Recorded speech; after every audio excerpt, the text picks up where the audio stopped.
Ama ng two-time Olympic gold medalist na si Carlos Yulo, kinaawaan ng netizen. Sa Heroes Parade nga kasama ang mga Olympians, mainit na sinalubong ng mga netizens ang mga ito. Lalong-lalo na ang ama ni Carlos Yulo na si Mark Andrew Yulo na present winelcome ang anak nito.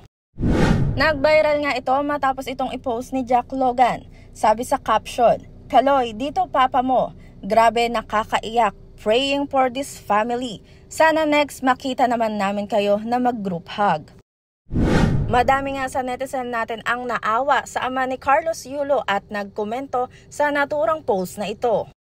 Isa na nga dyan ay sana daw mag-heal agad si Carlos Yulo sa galit niya sa kanyang pamilya. Lalong-lalo na daw ay wag idamay ang ama na simula bata pa lang ay nakasuporta na ito sa kanya.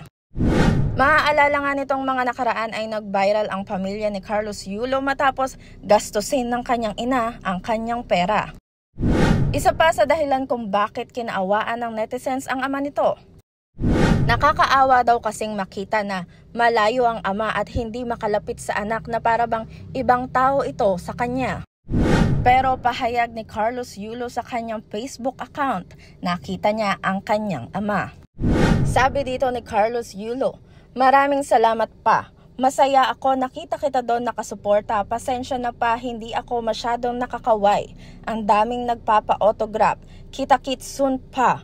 Caption niya dito na nakatag pa ang kanyang ama. Sa Facebook ni Carlos Yulo ay naka-off na po ang kanyang comment section at wala na ditong makikitang kung ano-ano pang komento. Dagdag komento pa ng netizen, "Kailangan ba ganon? Parada muna bago ang pamilya. Hindi ba dapat ang unang pupuntahan ay ang pamilya?" Yan lamang po ang ating Chika Marites for today's video. Wag niyo pong kakalimutang pindutin ang subscribe button at i-share ang video na ito. Maraming salamat po.